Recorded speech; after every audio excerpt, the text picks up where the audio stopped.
बिस्मिल्लाहिर्रहमानिर्रहीम। अस्सलाम वालेकुम स्टूडेंट्स हमारे पास आज का जो 9th का टॉपिक है वो है टेस्ट योर सेल्फ 1.3। मतलब वो जो ख़ुद तशख़ीसी सरगर्मी है जो आपने खुद करने होते हैं उसके 1 से 5 सवाल हैं। मेरी कोशिश होती है इन तमाम सवालों को लिखो, इनको समझाऊँ भी इसके साथ।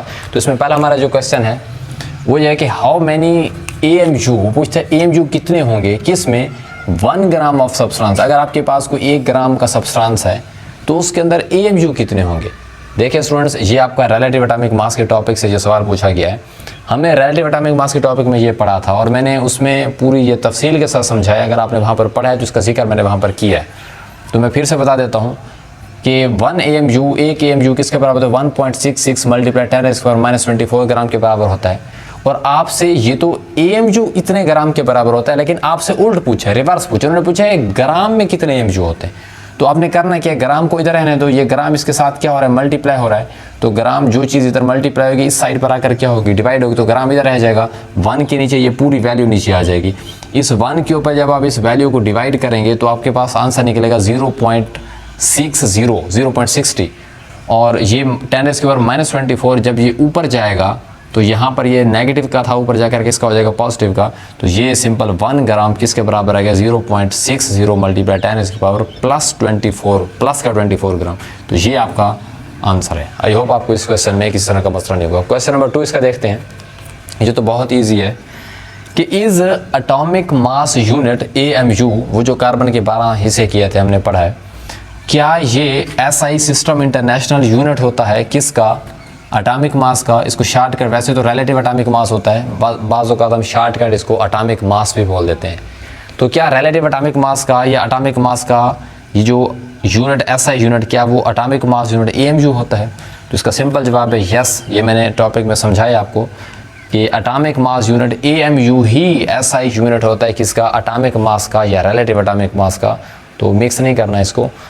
तो AMU की तारीफ़ साथ लिख दें तो ये सवाल का जवाब पूरा जामे हो जाएगा। इतना लिख देने से जवाब तो हो जाता है पूरा, लेकिन अगर इस तरह से लिख दें तो ज़्यादा बेटर है साथ AMU की।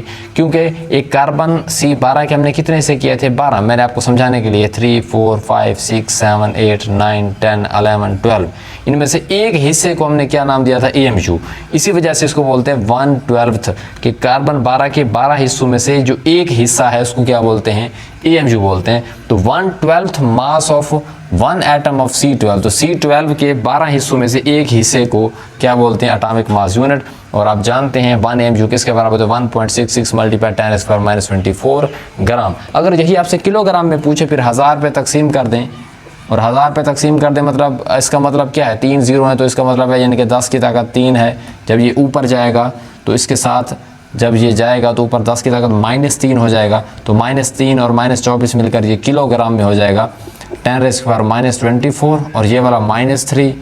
तो आपके पास इसका फाइनल जवाब निकलेगा 1.66 मल्टीप्लाई 10⁻⁻27 किलोग्राम। अगर आपसे कभी किलोग्राम का पूछ लें तो 1 AMU किलोग्राम में -27 के बराबर होते हैं। 1000 पे सिंपल डिवाइड कर देना है। तो स्टूडेंट्स अब हमारे पास इसका सवाल नंबर 3 है कि what is the relationship between atomic number and atomic mass, कि एटॉमिक नंबर और एटॉमिक मास के दरमियान क्या ताल्लुक़ है, इनका रिलेशनशिप क्या है। तो स्टूडेंट्स मेरे ख्याल में इस सवाल में थोड़ी सी कन्फ्यूजन है, क्योंकि ये वाला टॉपिक जो है ना रिलेटिव एटॉमिक मास के मुतालिक टेस्ट योर सेल्फ है। यहाँ पर एटॉमिक मास की जगह पर रिलेटिव एटॉमिक मास होना चाहिए कि एटॉमिक नंबर और रिलेटिव एटॉमिक मास में क्या फ़र्क है। बहरहाल अगर एटॉमिक मास पे पूछ लें तो आप दोनों लिहाज से बता सकते हो। बाज़ औक़ात हम रिलेटिव एटॉमिक मास को जनरली एटॉमिक मास भी बोल देते हैं। तो इसको लिखने का ये मुकम्मल तरीका है, मैं बता देता हूँ। तो सबसे पहले तो एटॉमिक नंबर वो तो बेसिक है आपको, अगर आपने एटॉमिक नंबर और एटॉमिक मास की वीडियो नहीं देखी तो वो लाजमी देख लें। वो मैंने इससे पहले ही अपलोड कर दी थी क्योंकि वो समझाना पहले ज़रूरी था। तो एटॉमिक नंबर क्या होता है, द नंबर ऑफ प्रोटॉन्स, जितने भी प्रोटॉन्स होते हैं न्यूक्लियस के अंदर, किसी भी एटम के न्यूक्लियस के अंदर जितने भी प्रोटॉन होते हैं। एक एटम क्या होता है, अगर आप एक एटम देखो सेंटर में न्यूक्लियस होता है, उसके गिर्द शेल होते हैं, उन शेल के अंदर क्या होते हैं इलेक्ट्रॉन होते हैं। इसके न्यूक्लियस के अंदर क्या होते हैं प्रोटॉन और न्यूट्रॉन होते हैं, और बाहर जो शेल्स हैं उनके अंदर क्या होते हैं इलेक्ट्रॉन होते हैं। तो जितने भी प्रोटॉन किसी के न्यूक्लियस के अंदर होते हैं ना, उतने ही उस चीज़ को क्या बोलते हैं, उसको एटॉमिक नंबर बोलते हैं। वैसे तो जैसे मैं छोटी मिसाल दूँ, कार्बन है, कार्बन 612 है। तो इसके अंदर ये 6 नीचे वाला जो होता है सिंबल में ये एटॉमिक नंबर होता है, ऊपर वाला एटॉमिक मास होता है। तो ये जो 6 है ये दो चीज़ें बताता है, आपको प्रोटॉन का भी बताता है, इलेक्ट्रॉन का भी। ये जो नीचे 6 लिखा है इसका मतलब है 6 प्रोटॉन है, 6 इलेक्ट्रॉन है। ये जो ऊपर 12 लिखा हुआ है इसका मतलब ये है ये प्रोटॉन और न्यूट्रॉन का मजमुआ है। ये 12 कैसे है, क्योंकि सेंटर में जितने प्रोटॉन होते हैं ना उतने ही न्यूट्रॉन होते हैं। 6 प्रोटॉन 6 इलेक्ट्रॉन, ये तो आपको एटॉमिक इस नीचे वाले 6 से पता चला। ऊपर वाला 12 क्या बता रहा है, ऊपर वाला ये 12 ये बता रहा है कि इसके अंदर 6 प्रोटॉन मतलब प्रोटॉन भी हैं और क्या न्यूट्रॉन भी हैं। तो प्रोटॉन का तो पहले पता है 6 है, 12 कैसे होगा अगर ये भी 6 होंगे। तो जितने प्रोटॉन होते हैं, न्यूट्रॉन बाजू का आगे पीछे हो सकते हैं उनमें, लेकिन आपको पता कैसे चलेगा 6 प्रोटॉन तो हैं, बाकी इसमें जितने बचते हैं वो किस में आते हैं, न्यूट्रॉन में होंगे। तो 6 + 6 कार्बन में ऐसे होता है 6 ही प्रोटॉन होते हैं 6 न्यूट्रॉन, तो 6 + 6 क्या हो जाता है 12। तो ये ऊपर वाला एटॉमिक मास होता है, नीचे वाला एटॉमिक नंबर होता है। एटॉमिक मास को A से ज़ाहिर करते हैं, एटॉमिक नंबर को G से ज़ाहिर करते हैं। ये सारा कुछ मैंने एटॉमिक नंबर के टॉपिक में समझाया हुआ है, अगर आपने वीडियो नहीं देखी तो लाजमी देख लें। अगर आपसे सिंपल पूछे एटॉमिक नंबर क्या है तो सिंपल बोलेंगे the number of protons in the nucleus of an atom. अब सवाल जहन में ये आता है कि 6 जो है ये प्रोटॉन का भी बता रहा है, इलेक्ट्रॉन का भी बता रहा है। हमने तारीफ में ऐसा क्यों नहीं लिखा the number of protons and neutrons in the nucleus of an atom? उसकी वजह ये है क्योंकि इलेक्ट्रॉन का मास इतना थोड़ा होता है, इतना थोड़ा होता है, इसको हम शामिल ही नहीं करते, इसको काउंट ही नहीं करते, इतना थोड़ा होता है। इसी वजह से हम इलेक्ट्रॉन को नज़रअंदाज कर देते हैं उसके मास की वजह से। हम सिर्फ तारीफ में एटॉमिक नंबर की तारीफ में किसको बताते हैं, प्रोटॉन का। हालांकि वो बता दोनों को रहा होता है, प्रोटॉन का भी इलेक्ट्रॉन का भी, लेकिन इनके मास की वजह से इनको नज़रअंदाज कर देते हैं। तो हम बोलते हैं the number of protons in the nucleus of an atom is known as, क्या बोलते हैं, एटॉमिक नंबर। इसको रिप्रेजेंट किसके करते हैं, जी इसका सिंबल होता है। जैसा कि हाइड्रोजन की बात करें तो हाइड्रोजन का एटॉमिक नंबर 1 होता है, एटॉमिक मास भी 1 होता है, तो जी इज़ 1 फॉर हाइड्रोजन। इस तरह से कार्बन का क्या होता है 6 है, तो जी 6 फॉर। इस तरह से सल्फर का क्या होता है 16 और 32 ऊपर वाला मास होता है, नीचे वाला क्या होता है एटॉमिक नंबर होता है। तो जी इज़ 16, तो 16 जी क्या होता है एटॉमिक नंबर। तो नीचे वाला जो सिंबल के नीचे है वो आपके पास एटॉमिक नंबर होता है। आई होप आपको एटॉमिक नंबर में मसला नहीं होगा। अब दूसरा कौन सा है, रिलेशनशिप एटॉमिक मास। तो एटॉमिक मास अगर पूछो तो ये लिख देना, रिलेटिव एटॉमिक मास का पूछो तो ये लिख देना। तो एटॉमिक मास क्या होता है देखें, ये मैं अभी बता चुका हूँ, the sum of protons and neutrons. Sum of protons and neutrons उसको हम क्या बोलते हैं, आपके पास एटॉमिक मास होता है और इसको ज़ाहिर किससे करते हैं हम, इसका सिंबल A होता है। तो ये किसी भी सिंबल में जैसे कि 12 और 6 है तो ये ऊपर वाला A एटॉमिक मास के लिए होता है, ये G एटॉमिक नंबर के लिए होता है। तो ये असल में प्रोटॉन और न्यूट्रॉन का मजमूआ होता है और G सिर्फ प्रोटॉन होते हैं। तो ये आपको फ़र्क का पता चल चुका होगा। The number of the sum of protons and neutrons in the nucleus, आप ये यहाँ पर लिख सकते हैं in the nucleus of an atom. तो न्यूक्लियस लिख सकते हैं in the nucleus of an atom is known as atomic mass. Relative atomic mass ये मैं 12 बता चुका हूँ। द एवरेज मास जब आप मुआवजना करते हैं कार्बन 12 के साथ, the average mass of an atom of an element is compared to the mass of 1/12 of carbon atom. ये जो कार्बन 12 के वो जो हमने हिस्से किए थे 12 हिस्से, उसके साथ मुआवजना करके जो मास निकालते हैं, तो जैसा कि उसको बोलते हैं रिलेटिव एटॉमिक मास। 16 AMU 14 AMU 16 AMU ऑक्सीजन का रिलेटिव एटॉमिक मास है।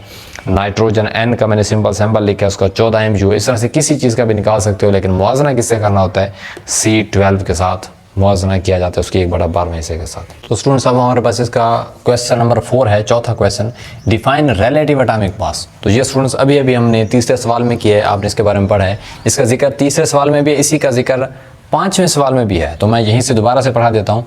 The average mass of an atom of an element as compare to the 1/12 of the mass of an atom of C12। जब C12 के 12 C12 के ये जो 1/12 mass of C12 है इसके साथ मुआवजना करके किसी एलिमेंट का मास निकालते हैं, उसको क्या बोलते हैं, रिलेटिव एटॉमिक मास। तो ये डेफिनेशन तीसरे में पढ़ चुके हैं, तो ये आप यहाँ से भी कॉपी कर सकते हैं, तीसरे सवाल से भी कॉपी कर सकते हैं। लास्ट क्वेश्चन है why the atomic mass of an atom is defined as. ये बहुत अहम सवाल है, इसको गौर से समझना है। वो कहता है कि एक एटॉमिक मास, वो किसी भी, ज़ाहिर बात है नाम खुद बता रहे, एटम का मास, एटॉमिक लफ्ज़ एटम से निकला है, कि एक एटम के मास को हम कभी कभी रिलेटिव एटॉमिक मास भी बोल देते हैं। क्यों, ये इसको क्यों कहा जाता है, इसकी वजह देखें स्टूडेंट्स, मैंने अभी आपको वहाँ पर क्लियरली समझाया था, जब वो स्केल वाला मैंने आपको समझाया था रिलेटिव एटॉमिक मास का टॉपिक आपने तफसील से पढ़ा होगा। जब आपने इधर ऑक्सीजन को रखा था, फॉर एग्जाम्पल ऑक्सीजन रख दें, तो इधर कार्बन 12 के आपने 12 हिस्से कर दिए थे, तो 12 हिस्से कर दिए, तो उनमें से एक हिस्से को क्या आपने बोला था 1 AMU। आपने इस ऑक्सीजन का मास इधर 12 इसके कार्बन के टुकड़े इधर रखे, फिर 13 रखा, फिर इस जैसे 14 15, जब 16 इधर रखे आपने ना, तो ये तराजू बराबर हो गया, इक्वल हो गया। तो आपने सिंपल बोल दिया इस ऑक्सीजन का कितने AMU, एक AMU है, तो इस जैसे 16 आपने रखे, इसका मतलब है 16 AMU इस ऑक्सीजन का मास है। ये वाला मास आपने निकाला कैसे? आपने इसका मुआवजना करके निकाला है। तो ऑक्सीजन का एटॉमिक मास, ऑक्सीजन का एटॉमिक मास 16 है, लेकिन वो निकाला कैसे? आपने मुआवजना करके निकाला है। इसको इसी वजह से वो बोलते हैं कि एक एटम के मास को आप रिलेटिव एटॉमिक मास क्यों बोलते हैं? हम इसी वजह से बोलते हैं, मानते हैं ऑक्सीजन का मास 16 है, लेकिन वो हमने निकाला था कार्बन 12 के साथ मुआवजना करके। इसी वजह से इसके मास को या किसी भी एलिमेंट के मास को हम कभी कभार क्या बोल देते हैं, उसको रिलेटिव एटॉमिक मास भी बोल देते हैं, क्योंकि जो भी एटम का मास होता है वो निकाला किस तरह से किया है, मुआवजना करके, रिलेटिव, रिलेट करके निकाला गया है। यही वजह होती है, इसको हम क्या बोलते हैं, रिलेटिव एटॉमिक मास। इसको पढ़ देते हैं। The average mass of an atom of an element as compare to the 1/12 mass of C12। इसके साथ जब C12 के साथ इनके मुआवजना किया जाता है, 12 हिस्से रखकर मजीद इसको बढ़ाया जाता है, जो जिस तरह उसको बोलते हैं रिलेटिव एटॉमिक मास। यही वजह होती है कि एटॉमिक मास को हम क्या बोलते हैं, define as relative atomic mass. I hope आपको इस क्वेश्चन में किसी तरह का मसला नहीं होगा, आपको 1 से 5 सारे क्वेश्चन समझ आ चुके होंगे। ये थी हमारे पास टेस्ट योरसेल्फ 1.3। मिलते हैं नेक्स्ट वीडियो में, तब तक ढेर सा ख्याल रखिएगा। थैंक यू, अल्लाह हाफिज़।